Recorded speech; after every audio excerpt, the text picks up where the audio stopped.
tout le monde, j'espère que vous allez bien. On se retrouve pour une nouvelle vidéo sur J-Pro Menuiserie. Aujourd'hui, on va parler des cônes abrasifs à monter sur perceuse. Donc des cônes de ponçage comme ça. On en trouve chez Lidl, on en trouve parfois, il n'y en a pas tout le temps chez Brico Dépôt. Je vais vous donner mon avis, est-ce que c'est bien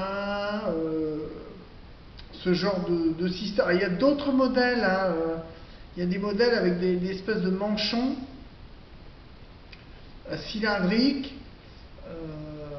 Après, il y a des modèles avec des ailettes, mais moi j'en ai pas. J'en ai peut-être un qui me reste à l'atelier, un modèle à ailettes. Ce sont des petites ailettes abrasifs collées. Alors moi, ces trucs-là, je suis pas très fan.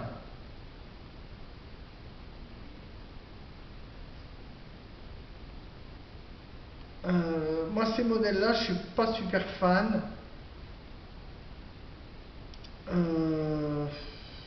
Moi, je vous conseille pas. Ah, ils sont disponibles dans plusieurs grains.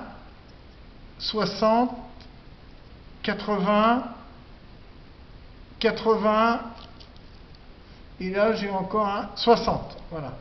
Il n'y a pas de 120. Hein. Donc il faut commencer avec du gros, et puis il faudra faire avec après finir avec du moyen, quoi. Est-ce que ça fait une bonne finition?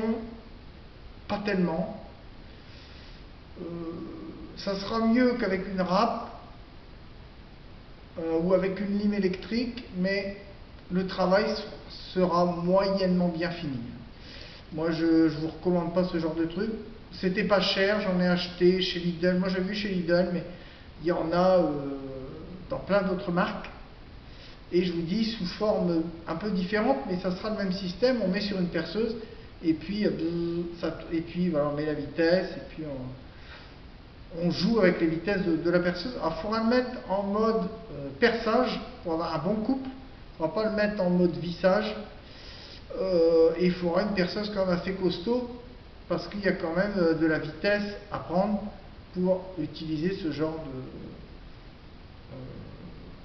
voilà, ça peut être pour agrandir un trou, ça peut être pour affiner quelque chose de cylindrique, ou si vous faites de la sculpture, sculpture d'ustensiles de cuisine,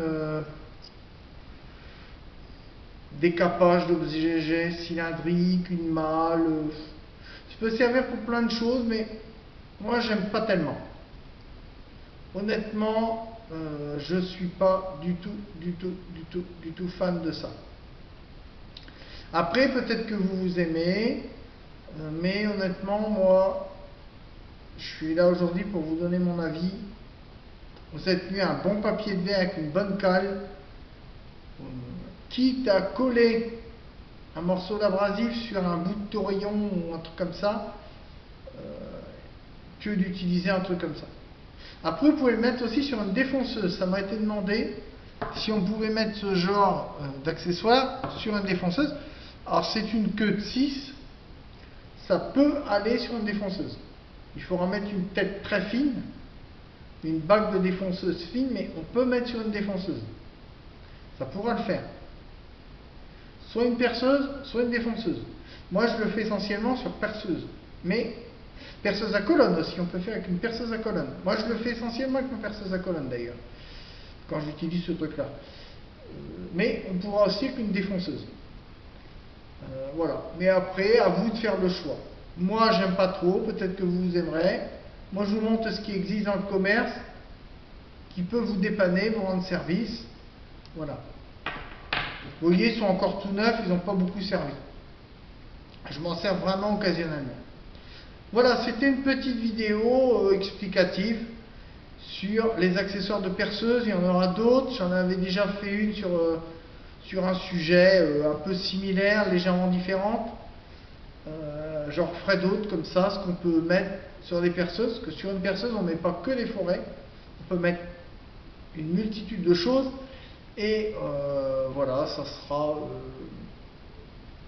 l'intitulé peut-être d'autres prochaines vidéos. Sur ce, je vous souhaite une bonne fin de semaine à tous, un bon week-end et je vous dis à bientôt sur JPro Menuiserie. Bye bye.